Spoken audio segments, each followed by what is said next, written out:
por qué hablamos en este momento, hoy, de este mito, ¿verdad?, de este libro de instrucciones, de este libro secreto que solo conocen ahora mismo, Santiago, 5 personas en el mundo. Efectivamente, los 5 presidentes vivos que quedan de los Estados Unidos: Barack Obama, Bill Clinton, Jimmy Carter y los Bush, padre e hijo. Y hablamos de esto, Santi, por una cosa muy sencilla, porque la situación que se da esta semana no es cualquier situación.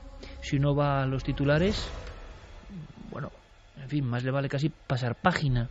Hay expertos del mundo de la simbología, del mundo del ocultismo, del mundo de nuestros temas, del mundo de la geopolítica, que hablan de Tercera Guerra Mundial. Yo creo que se equivocan, estoy seguro de que se equivocan, pero eso se está comentando. Bien, ¿qué ocurre? Que hace unos días Santi dejaba varias trazas de investigación, comentó unas webs concretas para seguir, digamos, con información privilegiada lo que está pasando de verdad en Corea del Norte, esas amenazas. Hace unas 9 horas se hablaba de 2 misiles de cabeza nuclear colocados sobre las lanzaderas en Corea del Norte. Esto no ha ocurrido nunca. Es una amenaza mundial que nunca ha ocurrido. Por eso nos ha parecido perfecto, espero que a vosotros también, sacarnos de la manga esta historia de ese libro donde el presidente tiene que saber cómo actuar si esto en estas mismas horas va un poco más allá. En un minuto, Santi, antes de hablar del libro, situación actual. Pues la situación, dábamos unas trazas, como muy bien has dicho en el programa anterior, para tranquilizar a la gente y que hubiese las posibilidades reales de que hubiese conflicto, y lo cierto es que hemos conseguido casi lo contrario, porque esos 2 síntomas tranquilizadores han desaparecido de repente. ¿Puedo recordarlo? Por un lado, recomendábamos consultar la página web de las fuerzas norteamericanas en Corea, usfk.mil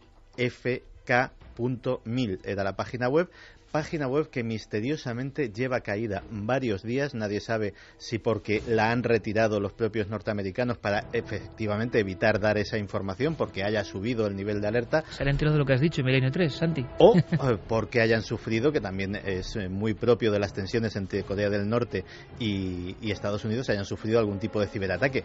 Caramba, mucho ciberataque debía de ser cuando lleva días absolutamente fuera de la web esa página. Ahora mismo no está disponible y lleva así, creo que desde el martes o miércoles. Y la otra era el complejo industrial de Kaesong, que comparten Corea del Norte y Corea del Sur. Los trabajadores son coreanos del norte, está en territorio de Corea del Norte, y los técnicos y el personal directivo de las diferentes empresas son coreanos del sur.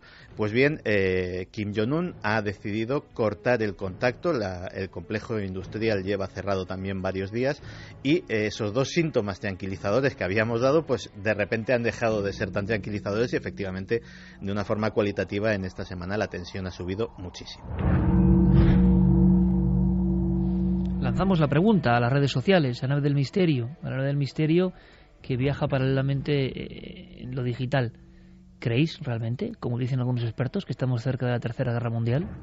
¿Se puede hablar a ese nivel? El concepto de Tercera Guerra Mundial, desde el año 80, ha estado de nuevo bullendo en libros y, por fortuna, siempre ha sido una falsa alarma, ¿no? Pero ¿y ahora por qué hay tantas personas que creen que el conflicto, la deflagración nuclear, está a punto? Bien, el presidente, en caso de que esto se agrave, se dice que tiene una forma de actuar. Y hay varios elementos curiosísimos. Antes de hablar del mítico libro, hay una cosa que no es tan mítica, que es tremenda, que es, tú lo has comentado en alguna ocasión, Santiago, que es un maletín que va esposado a la muñeca de un hombre y que tiene que estar a cierta distancia del presidente ahora mismo. Eso es el balón nuclear.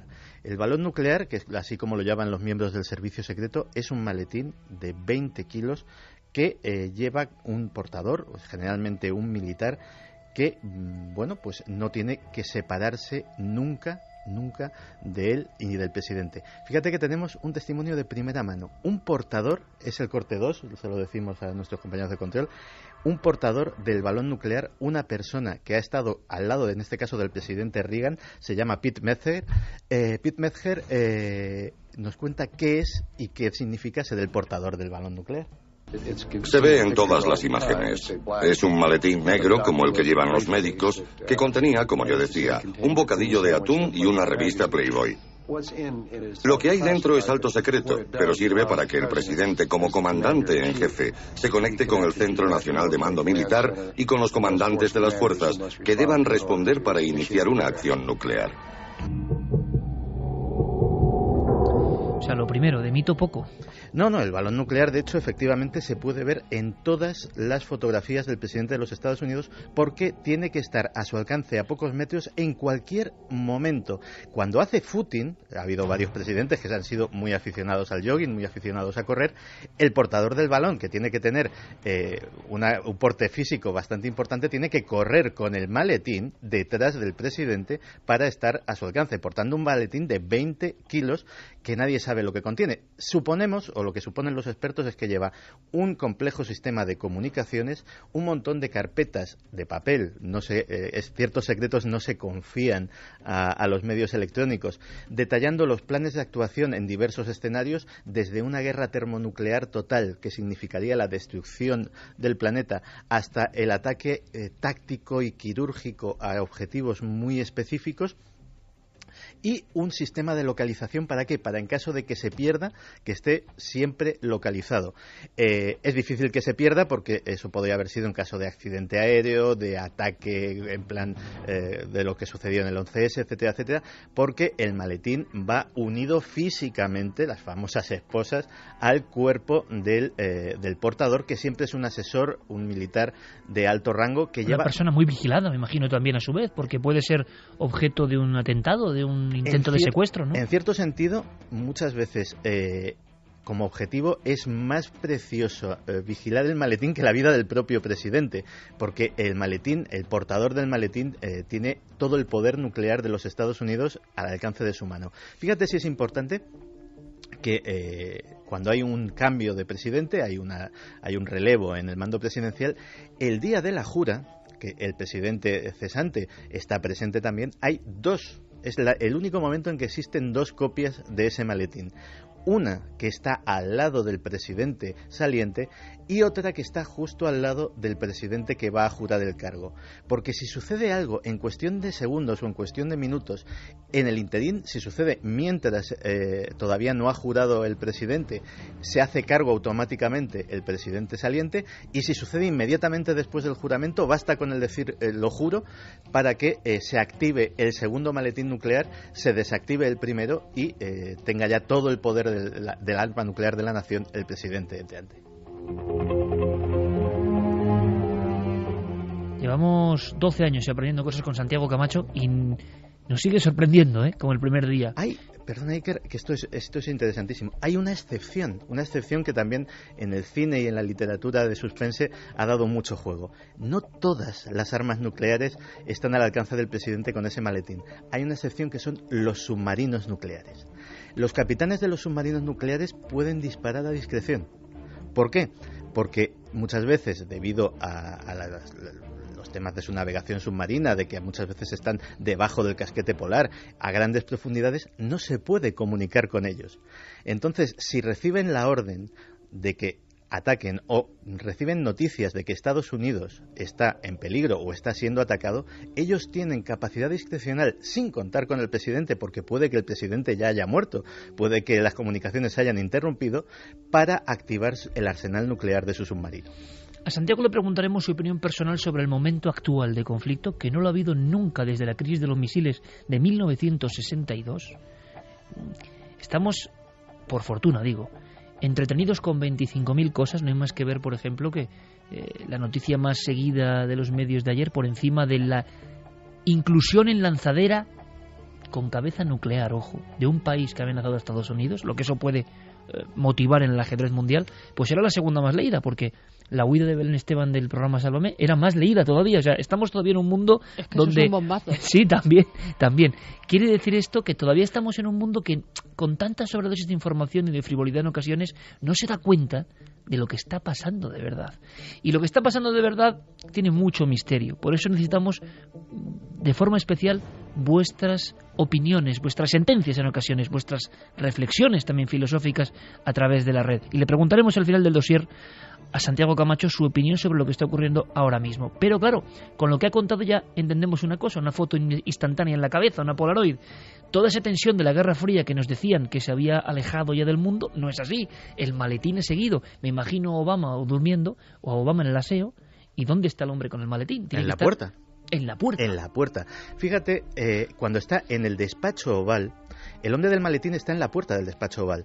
Pero los agentes del servicio secreto, incluso en las reuniones más privadas, reuniones con jefes de Estado extranjeros, con su propio gabinete, cosas que no debe de saber ni el propio servicio secreto, los agentes del servicio secreto en la puerta del despacho oval tienen una mirilla a la que se asoman cada X segundos para ver que todo va bien y el presidente no corre peligro.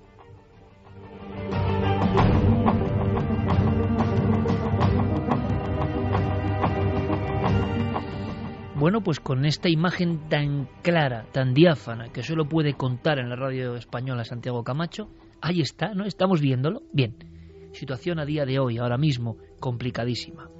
Pero hemos sabido esta misma noche que al margen de ese maletín, que de alguna forma ya es como el teléfono rojo, ¿no? Teléfono rojo vía directa a Moscú. La Guerra Fría de los 60 era con un teléfono de esos antiguos. Ahora sabemos que hay otro elemento que por lo menos en los últimos años, desde el final de la Segunda Guerra Mundial, ha ido creciendo, en la mítica o en la verdad. Ese libro de instrucciones, junto al maletín que se pasan como un legado los presidentes de la nación más poderosa de la Tierra, hay un libro, ¿o qué exactamente? Porque Santiago ha dicho una cosa interesantísima, y es que ante la amenaza de una posible guerra o incluso catástrofe de ámbito solar o cósmico que afectase especialmente a los equipos informáticos donde está toda nuestra vida, se ha hablado de, y es un bonito tema o terrible tema, apocalipsis digital. Todas nuestras fotos, toda nuestra vida, todos nuestros archivos, todas nuestras cuentas, todo borrado, por ejemplo, por una gran deflagración de corona solar, una lluvia de fuego del sol de máxima intensidad podría hacerlo. Entonces resulta que en pleno siglo XXI los grandes secretos, los grandes misterios vuelven a estar en papel, en carpeta. Tienen otras debilidades y peligros, pero digamos que evitan ese ataque un poco invisible contra el código digital. Entonces, ¿cómo es el libro? ¿Será un libro realmente? ¿Un libro donde el presidente escribe algo? ¿Donde está todo escrito? ¿Donde hay misterios? ¿Es un sobre? ¿Es un dossier? ¿Es un CD? ¿Es un pendrive? ¿Está en alguna nube secreta y paralela, Santiago? Pues se cuenta, y los que vieron aquella escena juran que es así, que cuando Barack Obama llegó a la Casa Blanca por primera vez el 20 de enero de 2009 y entró para tomar posesión de ese mítico despacho oval, en el escritorio del despacho oval había solamente un sobre abultado de color sepia, un sobre con un POSIT normal, de los que tenemos todos en las oficinas, que había escrito George Bush a mano con un rotulador un número, 44, haciendo referencia a que el destinatario era el 44 presidente de los Estados Unidos. Nadie sabe qué contenía el sobre. Nadie sabe si era un libro físicamente, nadie sabe si, como probablemente sea, es un conjunto, una recopilación de documentos que solamente el presidente y su jefe de gabinete seleccionan para que el presidente de los Estados Unidos sepa lo que solo él puede saber, y automáticamente después el presidente recibe al posiblemente personaje más importante en cuanto a ponerle al día de cosas después de él, que es el director de la CIA. Tenemos el testimonio de Michael Hayden, que fue el director de la CIA que dio cuentas a Obama de qué era lo que necesitaba saber. Y es un testimonio increíble, es el corte número 1. Yo creo que hay motivo para alarmarse por una razón muy simple. Empecé diciéndole al señor presidente electo que todas habían sido autorizadas personalmente por los presidentes, pero no por el presidente en persona. Son autorizadas por la oficina del presidente.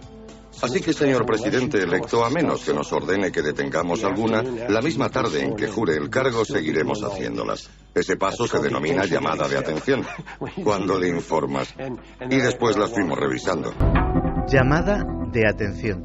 Y ese es precisamente el momento en el que el presidente se entera de cosas que ni él mismo, siendo candidato, siendo un gran político de su país, ni como ciudadano sabía, ni siquiera sabía que desconocía, que es un concepto muy interesante, porque nosotros a lo mejor sabemos que desconocemos lo que hay en el Área 51, sabemos que desconocemos si los norteamericanos han tenido o no contacto con los extraterrestres, sabemos que desconocemos muchas cosas, pero hay cosas que ni siquiera sabemos que desconocemos, y el presidente de los Estados Unidos se entera ese día de algunas. Hablamos, por tanto, de asuntos tan importantes como los eternos misterios, que yo creo que por sabidos y por repetidos, quizá esta noche os interesen menos: Área 51, Roswell, recuperación de tecnología de origen desconocido, nuevas tecnologías que podrían acabar con algunas instauradas en la Tierra desde hace mucho tiempo, pero, y siendo muy interesante evidentemente, hay otras cosas increíbles: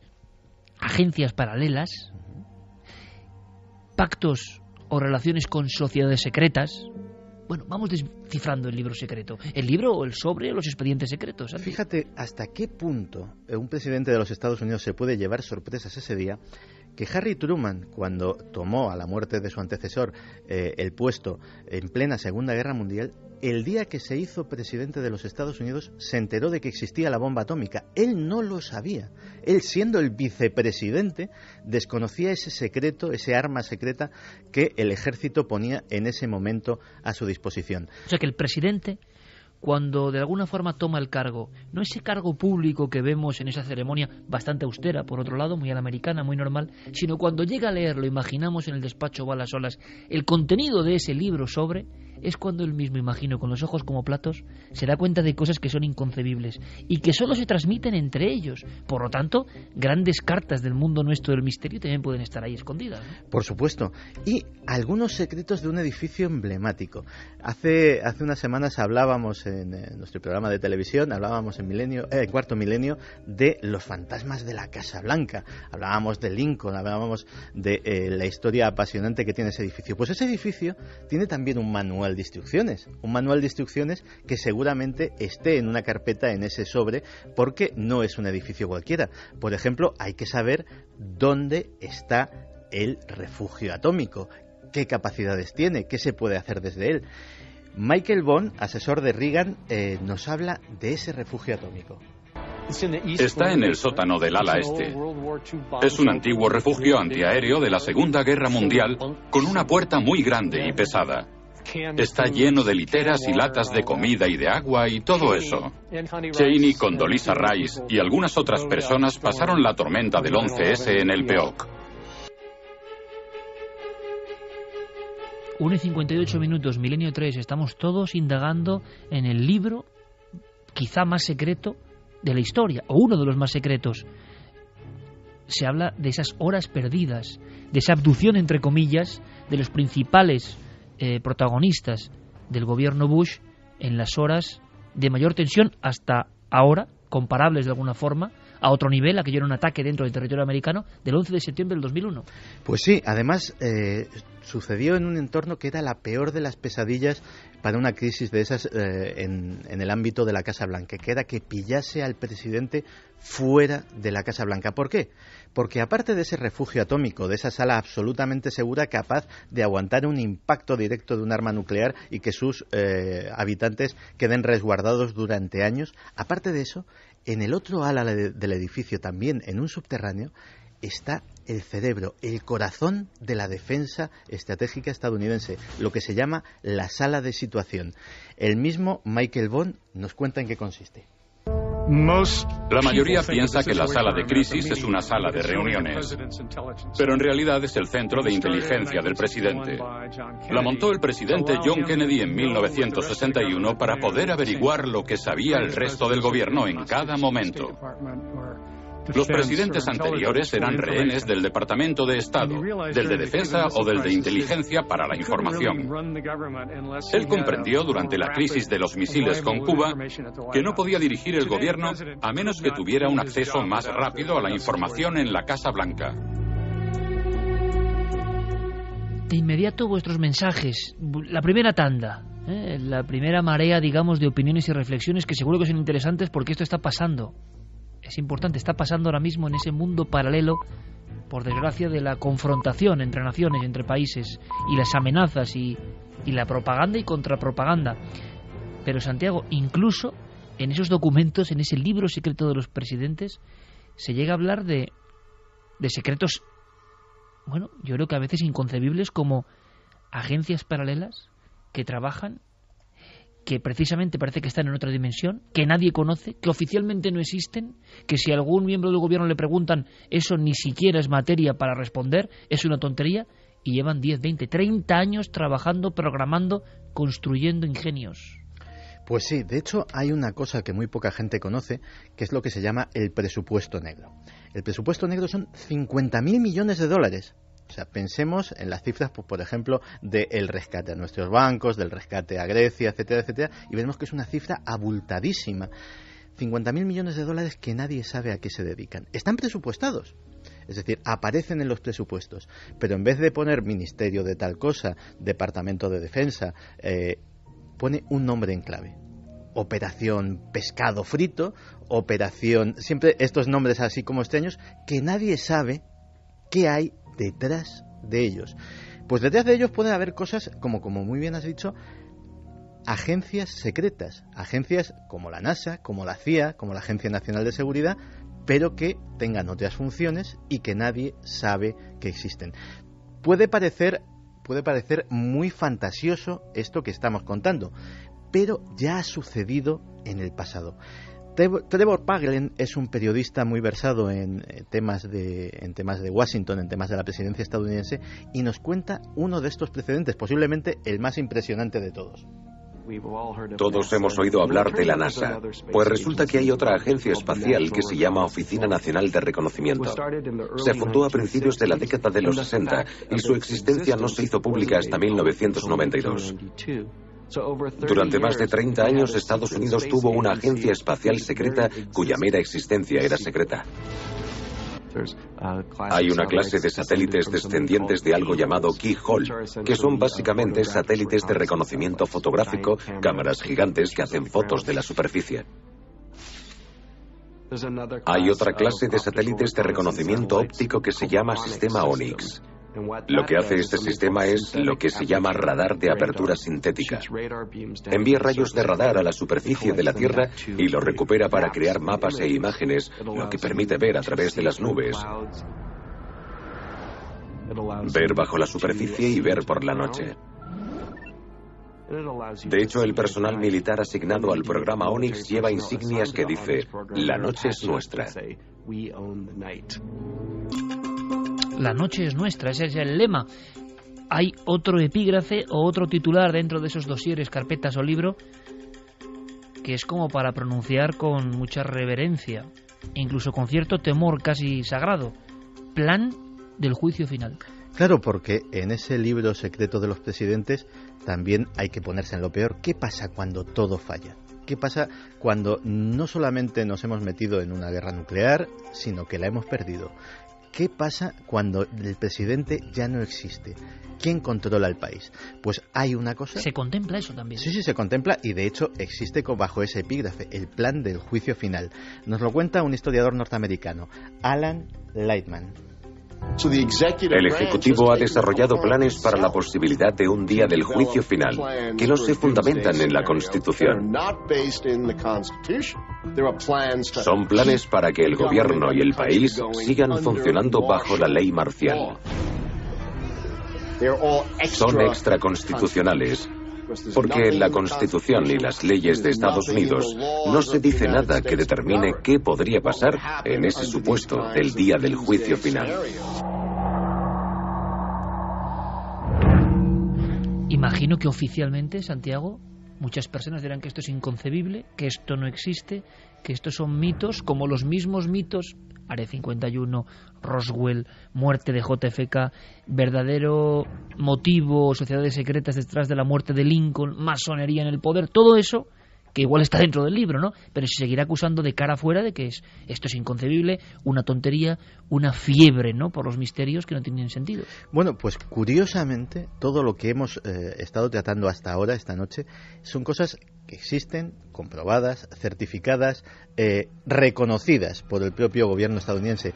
Es la parte que, digamos, sabemos que no sabemos que está ahí dentro de ese libro secreto de los presidentes. El grueso está la parte que tanto el próximo candidato como nosotros no conocemos. Él, afortunadamente, lo conocerá el día que tome posesión. Y no sabemos lo que se encontrará. No sabemos si se encontrará con visitantes de otro planeta. No sabemos si cuando abra la carpeta que ponga Kennedy se llevará una sorpresa o se confirmará la versión oficial. No sabemos si habrá una cinta magnetofónica, una cinta de cassette con los 18 minutos perdidos de las conversaciones de Nixon en el caso Watergate. 18 minutos de un hombre que lo grababa absolutamente todo y que misteriosamente desaparecieron camino a los juzgados. ¿Desaparecieron como las cintas originales de la llegada del hombre a la luna?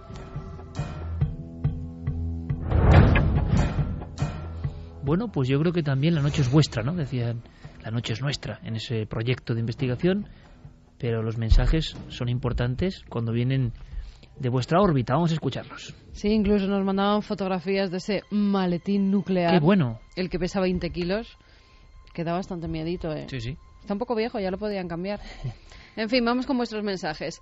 Marco Antonio Alvarado dice todo una bomba, pero no nuclear, sino una bomba de humo. Imaginaos que se estará moviendo en la sombra mientras nos tienen entretenidos y preocupados con un presidente coreano montado en una cabeza nuclear apuntando a la Casa Blanca. O sea, bomba de humo, todo lo que está pasando ahora mismo con Corea. Ahora le preguntaremos. Una imagen de cómic para que no veamos lo que de verdad están moviendo en la sombra. Un saludo, milenarios y tranquilos. No les interesa apretar ningún botón.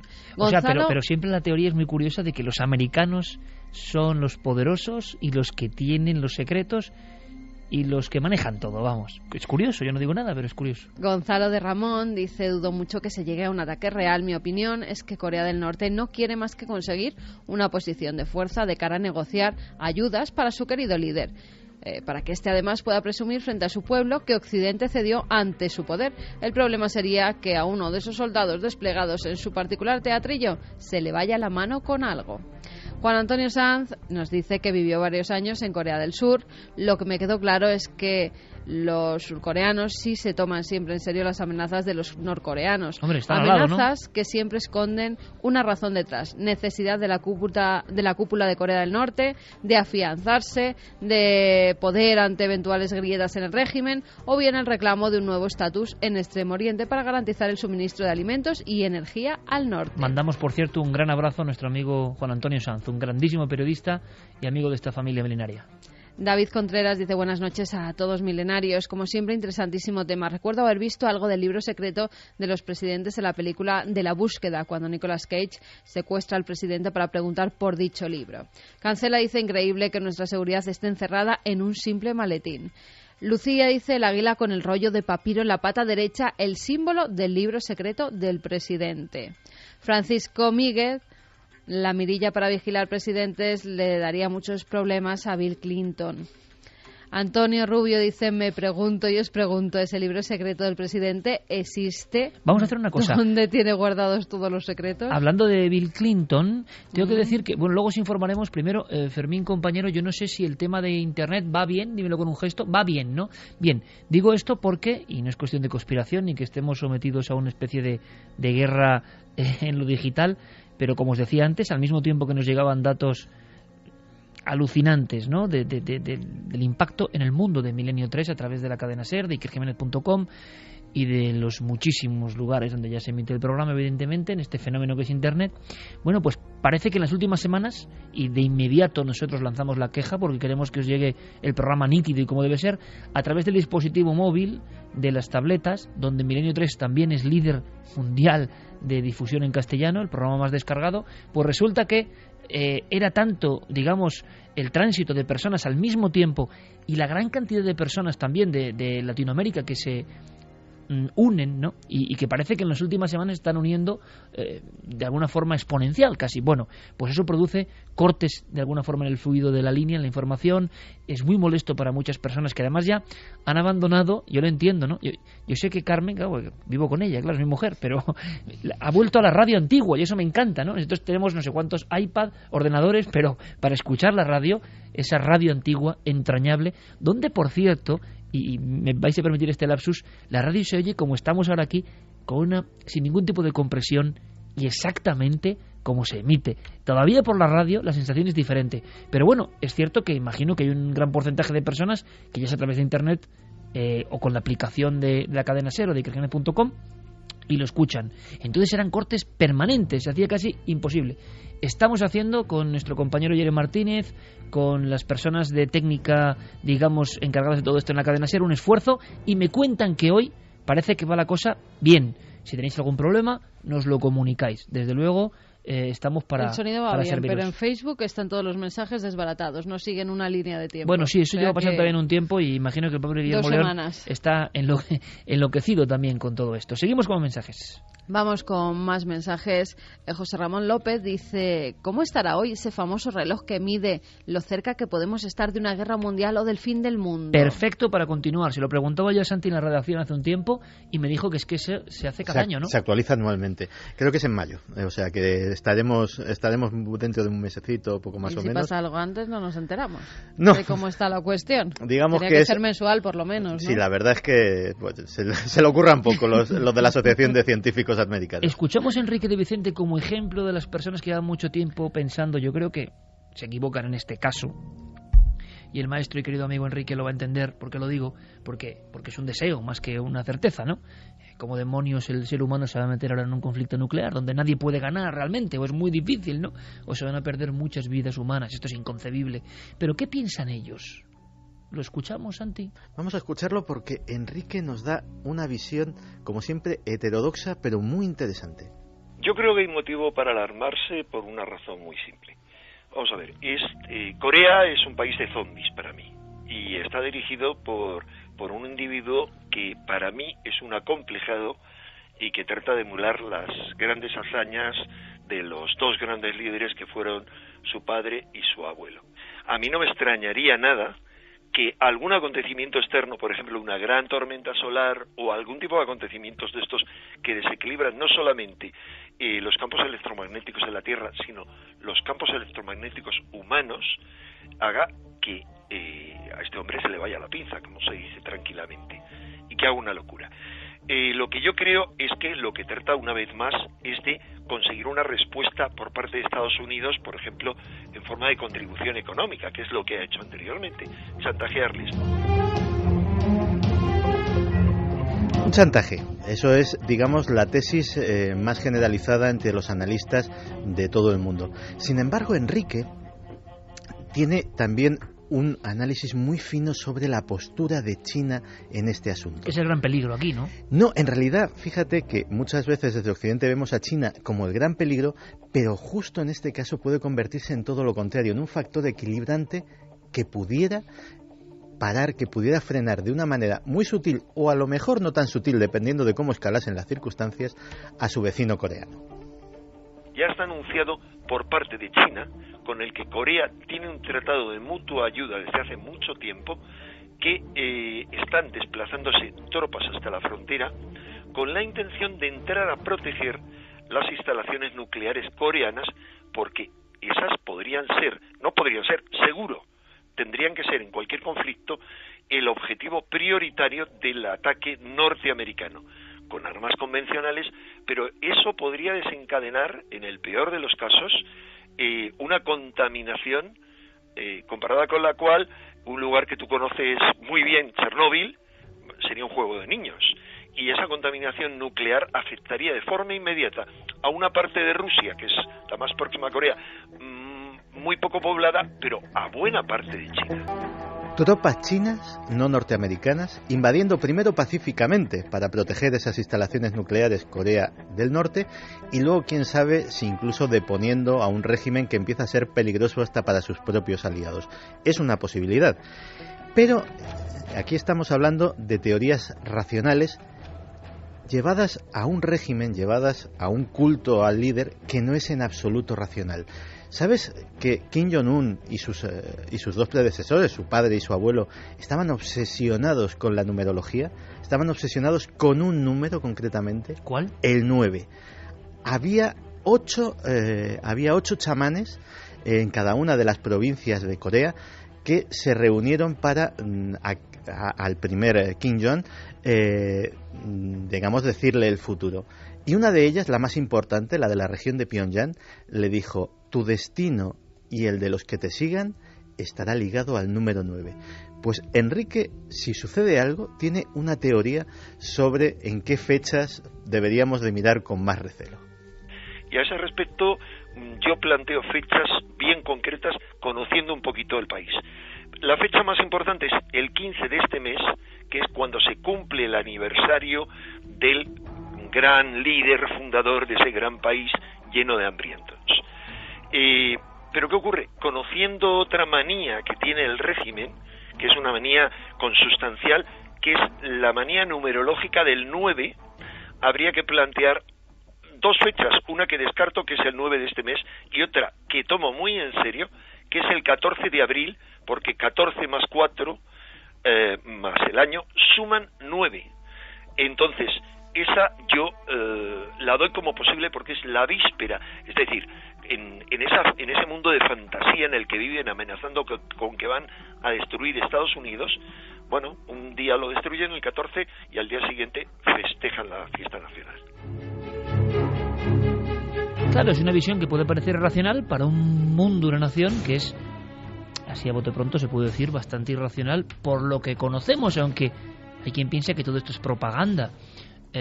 Propaganda incluso desde el punto de vista de que los occidentales estamos demonizando por una serie de influencia de Corea del Sur nuestra visión de ese pueblo, pero compañeros, lo vuelvo a repetir, que han estado allí, como John Sistiaga, desde luego lo que vieron tenía bastante de irracional.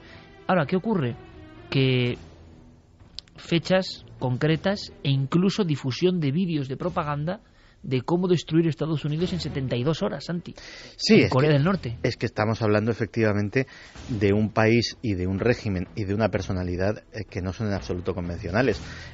Los vídeos de propaganda que se han difundido hoy en la televisión norcoreana eran absolutamente increíbles. De hecho, se pintaba a la población norteamericana empobrecida, tomando sopas de caridad. Así está en Estados Unidos, no como nosotros, que vivimos bien. Y un ataque automático que en 72 horas, destrozando Corea del Sur, tomando a todos los rehenes norteamericanos que hubiera en el país y con eso negociando con los Estados Unidos, se podría conseguir la victoria. No es, como muy bien has dicho, las tesis numerológicas de Enrique pueden parecer extravagantes, pero es que estamos hablando de alguien que se las toma muy en serio. La familia Kim Jong solo se alimenta de granjas que llevan el número 9. De hecho, son los alimentos del 9, y esas granjas, como se suele ser costumbre en los regímenes comunistas, van numeradas, la granja 1, 2, 3, 4, 2000, pues las granjas número 9 son las encargadas, son las mejores, lógicamente, de proveer de alimentos al presidente y a su familia. El coche del presidente solamente lleva un 9 de matrícula. La guardia personal de Kim Jong-un y de su padre y de su abuelo es la unidad 963, que, haciendo el desarrollo numerológico, vuelve a dar 9. Es decir, todas las celebraciones, los lanzamientos de misiles, las pruebas nucleares, absolutamente cada fecha reseñable dentro del régimen norcoreano se hace coincidir numerológicamente con el 9. Es lo de siempre, Santi. Nosotros podemos no creerlo, pero ellos sí. Sí, ellos se lo creen. Este es el elemento importante. Te la dejo, como decimos en el argot futbolístico, votando prácticamente, ¿no? Para rematar. Tu opinión de lo que pasa ahora mismo, si vemos las noticias. ¿Hay algún consejo más, Santi, ya que ha fallado lo de la página web y esa información sobre ese centro fabril que parece que ha concluido en su producción? ¿Ahora qué podemos mirar? ¿Qué podemos pensar? ¿Tú qué opinas? Pues yo honradamente estoy precisamente con Enrique de que justo en esta crisis el gobierno chino, el ejército chino, el pueblo chino que, bueno, son comunistas, los hemos visto con cierto recelo por ser de una cultura diferente. En este caso yo creo que son nuestros amigos, porque es una guerra que no conviene absolutamente a nadie, ni a ninguno de los implicados, aunque uno de ellos parece que sí cree que le conviene, ni tampoco a sus aliados. Y es precisamente en esos aliados, y en uno tan poderoso como China, en el que tenemos que centrar las esperanzas de que haya una mediación o una intervención. Pues Santi, nos quitamos el sombrero, sinceramente, gracias por la lección, compañero, y sobre todo, ojalá que tengas toda la razón del mundo.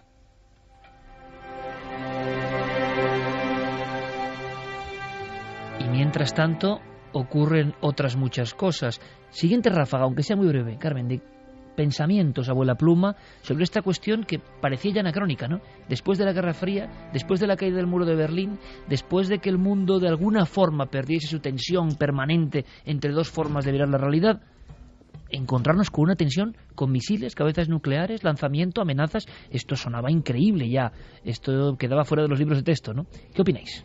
Pues mira, Raúl Palma nos dice, hablando de los presidentes de los Estados Unidos y su primera reunión con la CIA, me acuerdo que Barack Obama era todo sonrisas hasta aquella tarde que tuvo el briefing con la CIA para ponerle al corriente de todo. Se puede ver en una entrevista posterior que dio Barack Obama cómo esa sonrisa había desaparecido por completo. Lo que daría por saber lo que se dijo en esa reunión. Jeremías dice, la Tercera Guerra Mundial será por el agua o el coltán. Eliberto, como en el libro del Club Bilderberg, hay personas que manejan nuestras vidas como si fuera un juego. Jorge Berrocal son fanáticos acólitos desinformados de una cúpula de poder con delirios de grandeza. Corea del Norte es impredecible para todos. Sí, pero ojo, el Club Bilderberg y muchísimo antes del Club Bilderberg, o sea, desde el principio de la historia, los dirigentes han jugado con la humanidad y con las guerras. Ellos no iban a batallar, mandaban a los jóvenes a matarse por banderas de no sé qué, y eso ha ocurrido siempre, no ahora. Sombra Norceste dice, y yo me pregunto, ¿los presidentes que dejan el cargo no corren peligro de que filtren esa información de alguna forma? Interesante pregunta, Santi. Pues en el caso de los presidentes de los Estados Unidos, es que el hecho de ser presidente ya te marca de por vida. Tienes escolta del servicio secreto para siempre. O sea, hay esos señores que te miran por la mirilla, van a estar mirándote por la mirilla el resto de tus días. No puedes renunciar a ella. Vas a estar... Madre mía, toda la vida sí. Vigilados, perseguidos... Pero un compromiso de vida. Pero el equipo de guardaespaldas del servicio secreto de un expresidente de los Estados Unidos puede ser de 20 o 30 personas, O sea, de 20 o 30 trajeados de negro, como suelen ser los agentes del servicio secreto. Pero se le puede ir la boca a un expresidente en una rueda de prensa o en unas declaraciones. No es imposible, o sea, desde luego no es en absoluto imposible, pero tienen que darse unas circunstancias muy extrañas. Posiblemente el único peligro grande que ha habido últimamente fue el caso desgraciado de Ronald Reagan, sobre todo que tuvo una enfermedad de Alzheimer. Afortunadamente para los secretos que guardase fue apartado por completo de la vida pública a partir del diagnóstico. Y es curioso porque hablábamos de esos 5 personas cuando Barack Obama... No, miento. Lo hizo a iniciativa de George Bush hijo. George Bush hijo, cuando iba a cederle el mando a Barack Obama, el día antes celebró una cena, una reunión en la cual esas 5 personas estaban invitadas y solo ellas. Solo los 5 presidentes de los Estados Unidos. Era la primera vez que se hacía. Los 4 salientes y el que iba a entrar al día siguiente se reunieron. Era como si esos 4 le fueran a decir lo que le esperaba, le fueran a avisar, le fueran a dar el testigo de ese libro secreto. ¿Y qué sabrán esos 5 invitados a la cena? ¿Qué sabrán? ¿Con qué podrían deslumbrarnos a nosotros que somos pobres mortales que seguimos preguntándonos 1000 cosas? Hay 5 personas, quizá otras en el mundo, que saben grandes verdades que siguen siendo lejanas y que algunas nos las disfrazan de mitos, ¿no? Para que no preguntemos, para que no sigamos insistiendo, y quizá algunas son verdad. Santi, Bill Clinton, creo, precisamente Bill Clinton, que preguntó de inmediato por algunas cosas. Sí. Nada más jurar el cargo, preguntó por qué. Bill Clinton, es curiosísimo, Bill Clinton, según llegó, ni libro secreto ni nada. O sea, preguntó, ¿quién mató a Kennedy? ¿Tenemos extraterrestres? ¿Es verdad lo del Área 51? Y de hecho ha sido el único presidente estadounidense que ha hecho una investigación oficial sobre el Área 51. ¿Qué sucedió? que por razones e intereses de seguridad nacional los resultados de la investigación oficial nunca se supieron y quedaron declarados secretos. Nos lo temíamos, ¿no? Mientras tanto... pregunto por cuántas becarias iba a tener, ¿no? Mientras tanto, en el Pregunto mundo... por dónde estaba el punto ciego de la mirilla, ¿dónde no se ve? Mientras tanto, en este mundo que sigue con sus conflictos tremendos, no está mal descongestionar un poco, ¿verdad? Los científicos, observando por una mirilla muchísimo más amplia, se dan cuenta de que no conocemos nada y que, por ejemplo, cuestiones como la antimateria, la energía oscura, siguen desarrollando elementos y además muy cercanos. La última noticia que nos cuenta Carlos Cala es sorprendente de verdad. Es un hallazgo planetario. El cosmos no sabe de Corea del Norte ni de Estados Unidos. Resulta que aquí al lado, en la siguiente manzana cósmica, casi pegando a nuestra piel, empieza a haber elementos, huellas de ese mito de la antimateria. Nuevas investigaciones del CERN han sacado a la luz un inesperado hallazgo, una gran cantidad de partículas que podrían ser antimateria de alta energía rodeando el planeta Tierra. Este descubrimiento ha sido posible gracias al detector AMS que se instaló en mayo de 2011 a bordo de la Estación Espacial Internacional a 350 kilómetros de altura y cuya misión era la de encontrar antimateria y materia oscura. Lo que los científicos no esperaban es que dichas partículas se encontraran alrededor de nuestro propio planeta. Según Samuel Ting, uno de los investigadores que trabajó en la creación del instrumento durante 18 años, podríamos encontrarnos ante un nuevo fenómeno de la física. Por el momento, los resultados se publicarán en la revista Physical Review Letters y, según algunos miembros del proyecto, estos podrían suponer parte de la respuesta a una de las grandes preguntas de la ciencia: ¿de qué está hecha la materia oscura? Pues uno sigue siendo más ignorante que el día anterior. Si sigue preguntándose cosas, no hay otro camino, el de la ignorancia suprema. Pero eso sí, porque se pregunta uno cosas, si no, uno incluso tiene certezas, ¿verdad?, de creer saber la verdad que casi nunca existe, no es completa. Energía oscura, materia oscura, antimateria, todo eso se va fraguando en el universo y los científicos lo observan casi a tiempo real. A tiempo real, por cierto, hay una novedad importante. Os hablábamos de un programa que vamos a hacer de forma especial, todo este equipo. Yo creo que nos lo vamos a pasar muy bien. Nos lo estamos pasando muy bien, ¿verdad, Santi? Sí. ¿Verdad, Carmen? ¿Verdad, sí, Javi? En lo que es la preparación, ¿no? O sea, elaborando el programa. Venga, cuéntanos, en un minuto, ¿qué se va a encontrar nuestro público, si quiere, y otro público diferente? No en 4, sino en Telecinco. Ojo, el martes, sobre las 10 de la noche y durante toda la noche hasta altas horas de la madrugada. Pues sí, vamos a estar en esa cadena. Nos trasladamos por una noche a Telecinco el próximo martes, gracias al estreno de la serie del Don de Alba, que yo ya he visto el capítulo y me ha parecido que está muy bien. Yo no lo he visto, pero me ha sorprendido porque te ha gustado. Me ha parecido que está muy bien, sí. Y tú, si no te gusta, lo dices, pero clarísimo. Si no me gusta, lo digo, sí, yo soy muy sincera en y además, siendo serie española, tenías tus dudas, claro. Tenía muchas dudas, y más siendo una adaptación española a Entre Fantasmas. Y la verdad es que lo han resuelto muy bien. Disney, la factoría Disney, se nota que ha metido mano, los efectos son muy buenos, hasta tal punto que hemos decidido que sí, que vamos a hacer un especial de fantasmas, que todo este equipo se va a implicar y que durante una larga noche vamos a tener información de casos, de testigos. Van a estar con nosotros personas que han visto frente a ellos un fantasma, o sea, una el figura. Tema específico va a ser fantasmas, en concreto. Mucha gente nos pregunta y nos estaban preguntando, ¿pero cuándo vais a hacer algo de apariciones de fantasmas? Bueno, pues el martes en Telecinco a partir de las 10 de la noche vais a tener horas y horas de fantasmas. Lo que nos pedíais, ahí lo vais a tener. Pues yo creo que va a ser muy interesante y todo este equipo está vinculado a esa historia. Y será un experimento y lo único que nos importa... Tú vas a hablar mucho y que es no, que vas a contarnos cositas. Yo hablar mucho, eso no va conmigo. No, ¿qué va? Bueno, espero que lo disfrutéis todo este equipo. Pero va a ser interesante porque por primera vez también vamos a ver lo que opinas tú y lo que nos cuentas tú de algunos casos de fantasmas. Sí, bueno, yo doy no mi opinión muchas veces, presentando. ¿no? Sí, pero... Muchas no. Bueno, pues...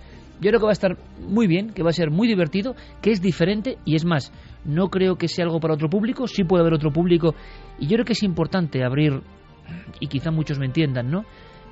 No es habitual que las grandísimas cadenas nacionales hagan un programa de fantasmas en serio, no es habitual. Ha costado mucho, ha costado sudor y lágrimas, ha costado por lo menos 8 años de Cuarto Milenio, programa del que estamos orgullosísimos, es un hijo nuestro.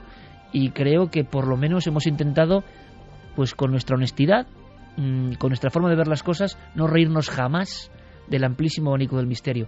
Que las grandísimas cadenas, que hay 3 realmente grandísimas, apuesten por esto con seriedad.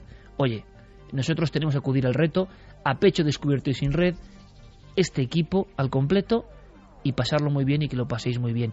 Y si encima incorporamos a mucha más gente que jamás se atrevería a ver ni cuarto milenio, eso significa que la misión continúa, ¿no? Una misión en la que estamos todos embarcados. Yo me siento orgullosísimo, no soy el director, dirige Carmen, y yo creo de verdad que es el mejor equipo del mundo para hacer un trabajo así, así que vamos a disfrutarlo. Creo que Santi y Javi están pasándoselo en grande. Nos preguntan Santi si sobre hay todo. online en directo de Telecinco, sí, en la página de mi tele pueden ver en directo ese y todos los programas de Telecinco. Vamos a pasarlo muy bien. Martes hacia las 10 de la noche empezaremos con el especial Al Otro Lado.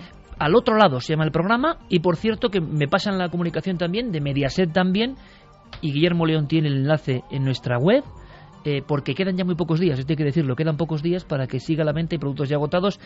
De esa forma, los productos de Cuarto Milenio lo tenéis en la web de ikerjimenez.com directamente y en la web de Mediaset. Si queréis acudir a ellos, ya quedan muy poquitos días para esa hornada limitadísima, que yo creo que se convertirá en mítica con el tiempo, de esos productos, camisetas, gorras y un montón de cosas de Cuarto Milenio. Ahí están. Dicho todo esto, con este espacio importante y abriendo un hueco, nos marchamos a viajar hacia las puertas del infierno, que no es mal viaje, ¿eh?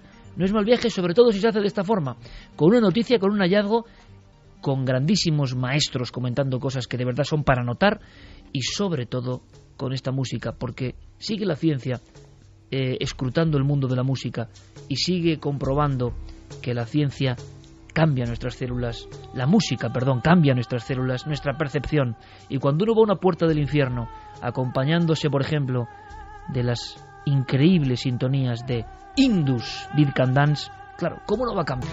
Por cierto, antes de contaros y de que Carmen nos dé los datos de la última noticia, esta misma semana se hablaba de descenso, puerta del infierno, puerta de Hades, plutonía, reino de Pluto o Plutón, Dios olvidado, en Turquía ni más ni menos.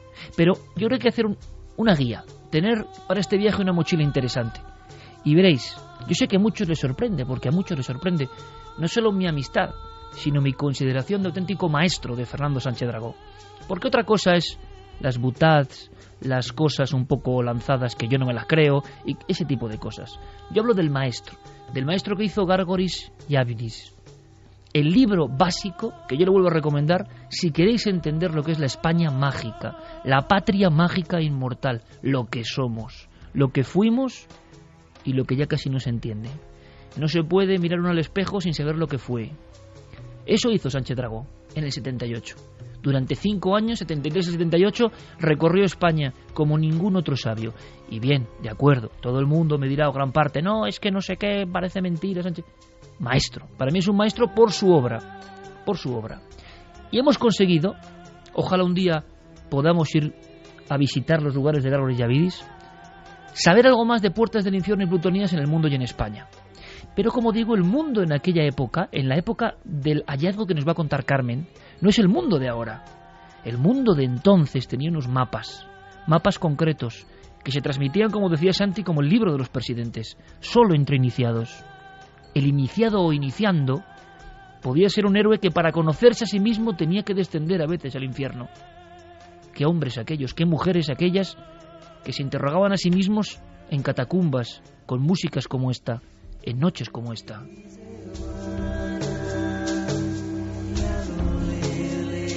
Y no nos extraña que viesen cosas y se presentasen y manifestasen cosas, no por alucinar, ojo, qué fácil es decir eso, sino porque tenían el cerebro todavía dispuesto para encontrarse con eso que ya está tapiado en nosotros. ¿Cuál era el equipaje de esa gente mágica? ¿Cómo era el mundo en la época en que se descubrieron las primeras puertas del infierno? Hay que tener en cuenta que esto responde a una concepción del cosmos que estaría articulada sobre 3 esferas concéntricas. El macrocosmos, que es lo que nos envuelve, lo que está por encima de nosotros, el micromundo, o el planeta Tierra en el que nosotros vivimos, y el inframundo, al que nosotros envolveríamos con el planeta Tierra. Entonces, desde las épocas más remotas de la historia, se cree que el hombre que quiere saber quién es, conocerse a sí mismo y por lo tanto averiguar cuál es su destino, cuál es su futuro, porque cuando te conoces a ti mismo, sabes cuál es tu carácter, y el carácter, como dijo Platón, es el destino, tiene que bajar a los ínferos, tiene que bajar al inframundo, tiene que bajar a la tierra de los muertos, para allí averiguar quién es. Claro, ¿os imagináis a Lisa Gerrard cantando en los pozos subterráneos, en los lugares donde hubo estas apariciones, y transformada por completo? Teníamos un mapa de algunos de estos sitios de descenso, no solo al infierno en el lado negativo, sino al lugar donde el hombre se encontraba con su espectro, con su espejo, con su verdadero yo, con lo que no queremos ver en muchas ocasiones. ¿Qué ha pasado esta misma semana? Es alucinante hacer un clip con algo que ha pasado que los arqueólogos con su visión científica desentierran. No lo entienden muy bien, pero lo desentierran. Pues sí, que esta misma semana Francesco D'Andrea, que es profesor de Arqueología Clásica de la Universidad de Salerno, ha dado a conocer una de esas entradas al infierno. Ellos estaban por la zona haciendo excavaciones cuando se encontraron con una especie de templo que conducía a una mítica cueva que era conocida como la Puerta de Plutón. Allí hallan una escalera, un templo, unas columnas jónicas y además unas inscripciones que mencionaban Perséfone y Plutón. Estos eran los dioses del inframundo.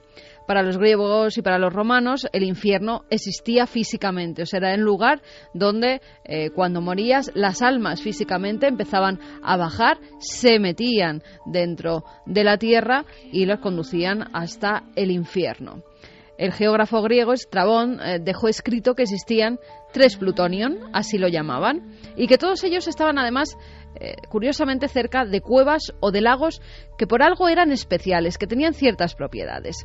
Uno lo situaba en unas colinas entre las ciudades turcas de Aydin y Nisa, otro cerca del lago Averno, que se encuentra muy cerquita de Nápoles, y también en la ciudad de Hierápolis, que sería la actual Turquía, y es donde precisamente ahora se han encontrado esas ruinas. Pamukkale. Exactamente.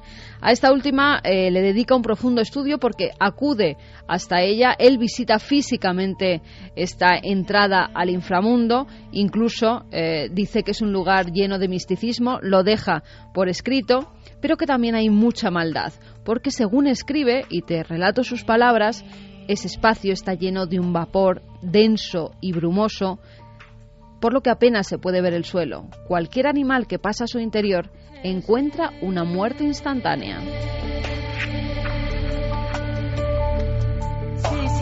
¿Y cómo supo eso? Pues porque lo probó. Cogió varios pajarillos, varios gorriones y los introducía en la cueva. Inmediatamente caían desplomados muertos.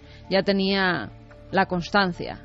Verdaderamente allí estaban los dioses malos, estaba el infierno.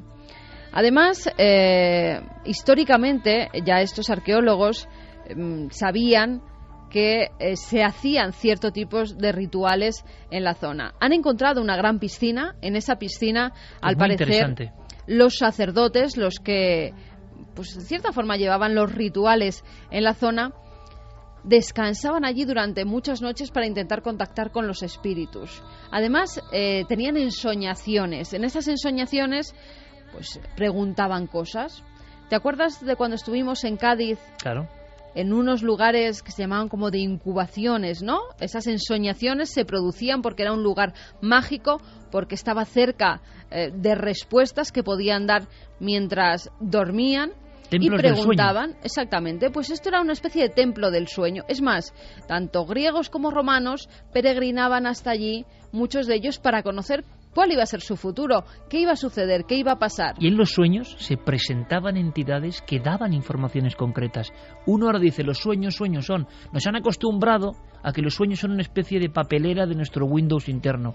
Y de papelera nada. Estos antiguos, que yo siempre lo digo ya desde que lo contó Santiago Camacho, que para ellos seríamos tontos del pueblo por muy estudios que tengamos ahora mismo, pues esos sabían muy bien que los sueños tenían una vertebración, un significado, que esas deidades en ciertos lugares se colaban en el sueño como si fuesen una aparición y revelaban cosas clave de tu vida. Pues en este caso los sacerdotes, los elegidos, hacían un verdadero espectáculo ante los que iban a visitar aquel lugar mágico. Ya de principio a todos los que iban, a todos los peregrinos, les daban un pajarillo para que ellos mismos comprobaran cómo ese animal moría, incluso solamente con acercarlo a la entrada de ese inframundo. Pero no solo eso, cogían un toro, lo metían dentro y enseguida el toro caía desplomado. Claro, tú imagínate para los peregrinos aquello lo que suponía, y más cuando esos sacerdotes tenían cierto poder divino. Eran unos espectáculos tremendos los que se realizaban allí, pero sobre todo lo que se intentaba era contactar con los dioses, con los espíritus de más allá y también con los dioses oscuros, porque a ellos iba a ir mucha gente de la que peregrinaba hasta el lugar. Sepamos algo más en concreto de Pamukkale, de alguien que conoce muy bien la zona, un arquitecto experto en levantar proyectos en arquitectura antigua, Carlos Sánchez Montañés. Conoce bien Pamukkale, se sabía que existía, muchas veces la leyenda indicaba un sitio y hasta el transcurrir de los siglos no se comprobó con los picos y las palas que lo que parecía leyenda, como el caso de la famosa Sibila de Cumas, que aquí contamos esta misma temporada, resulta que era verdad, que la gente no alucinaba y que no solo gases tóxicos, gases malignos generaban ciertos ambientes, sino que en esas pruebas extremas es como el iniciado de la masonería que se coloca en esa sala, ¿verdad, Santiago? Esa sala oscura, a veces se le da un cráneo, dicen los que saben de esto. La sala de meditación. La sala de meditación. Imaginadlo por un momento, creyendo en esto. Y mira la calavera que es la muerte y se pregunta quién es él. Y tiene un diálogo con su yo profundo. En esta vida en la que casi nada parece tener sentido, se encuentra el sentido en esos momentos clave. Bueno, pues imaginaos estos momentos clave con ritos como los ritos de Gnosos o los ritos de Eleusis, de los que no sabemos ya nada, por una cosa muy curiosa. Porque a pesar de que pasaron miles y miles y miles de personas durante siglos por los mismos lugares, casi todos guardaron el secreto, cosa que hoy sería imposible. Bien, Carlos Sánchez Montañés, como arquitecto, sabe algo más de Pamukkale. Toda ciudad romana que se precie tenía que tener un mundus patet, una puerta al inframundo. Y además, en el momento de la fundación, se hacía un ritual específico para los dioses del inframundo.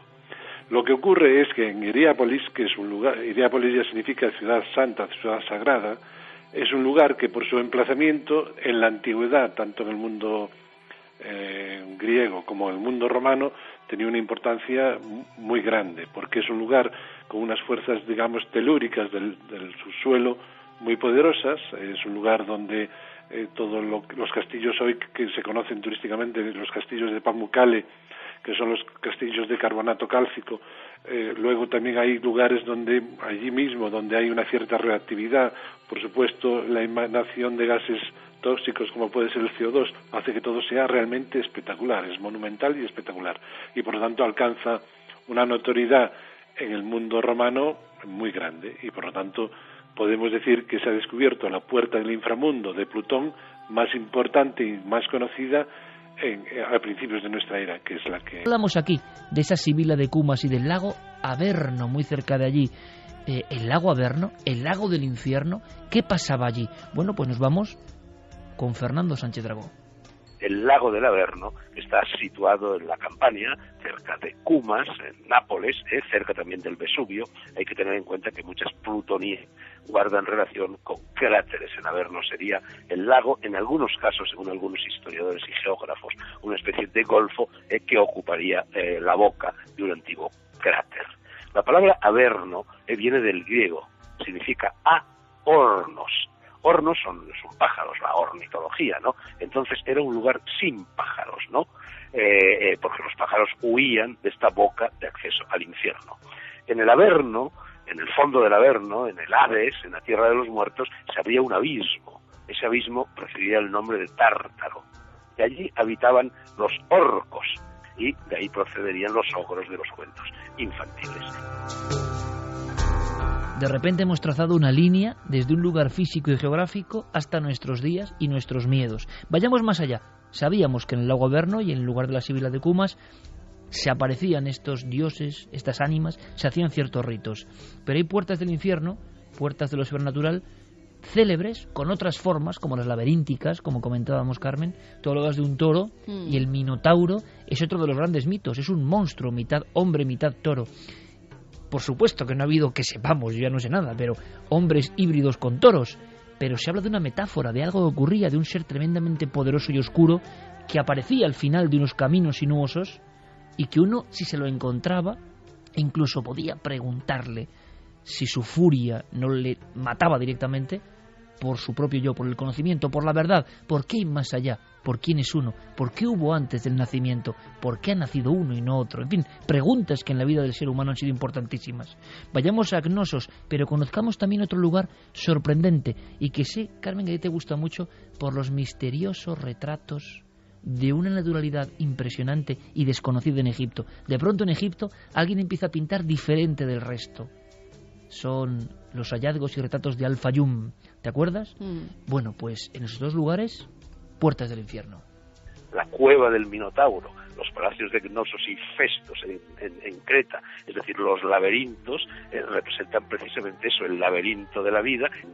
Para acceder al centro de esos laberintos, es decir, para acceder a la sabiduría depositada en la tierra de los muertos, pues hay que vencer a los monstruos que nos enfrentan al camino, concretamente en el caso de Creta, al Minotauro.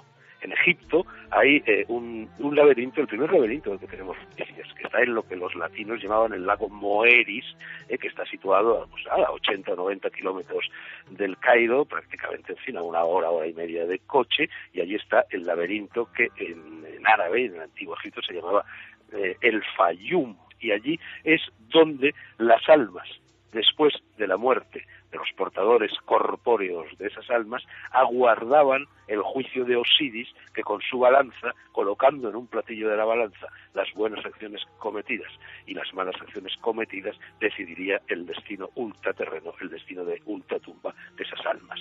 Yo se lo decía a Javier Pérez Campos como joven amigo, compañero, colega de andanzas, ¿no? Se lo decía porque, aparte que él tiene, yo se lo di, Gárgoles y Avidis, como un regalo, como un libro secreto de los presidentes, ¿no? Para alguien que uno aprecia y que dices, aquí hay una sabiduría, cada uno que lo tome, que lo interprete y que el libro le hable de forma diferente en diferentes etapas de su vida, ¿no? Pero esto que está contando Dragó, esto es de un nivel hermético, esotérico, cultural y antropológico muy difícil de hilar. Él lo hizo en su día y nos lo recuerda. El Fayum, Carmen, ¿y tú cuando viste los retratos del Fayum? Me acuerdo perfectamente, decías, parece que ya no pintan el sarcófago, pintan un alma, que se representa como el alma en un espejo. Curiosamente, los habitantes de ese lugar. Claro, es que estaban pintando en madera ese rostro, lo que quedaría de el alma de ese difunto. Y además de una forma tan precisa, con esos ojos que parece que te siguen mirando. Es que esa es la clave. No era solo copiar, ¿no? No, no era copiar, era que esa persona que ese enterrado que estaba allí permaneciera en el más allá, que se notara todavía su alma en cierta forma, aunque plasmada ya en una madera. Y da la impresión de que ese ánima seguía allí, como decían los egipcios, ¿no? El Ba, el pájaro con cara del difunto que revolotea a veces sobre la tumba, porque todavía no es el momento de ascender a otras dimensiones o potencias, ese macrocosmos. Pero cuando uno ve, y podéis hacerlo hoy en día con un teclado, los retratos del Fayum, uno está viendo algo más que retratos. Miradlo durante unos segundos, miradlo si podéis con estas músicas, y veréis que algo vivo todavía parece asomar en pinturas de hace más de 3000 años. Qué extraño milagro de la óptica y del arte es ese. Todo es con la mirada ya ausente, como con la mirada en el más allá.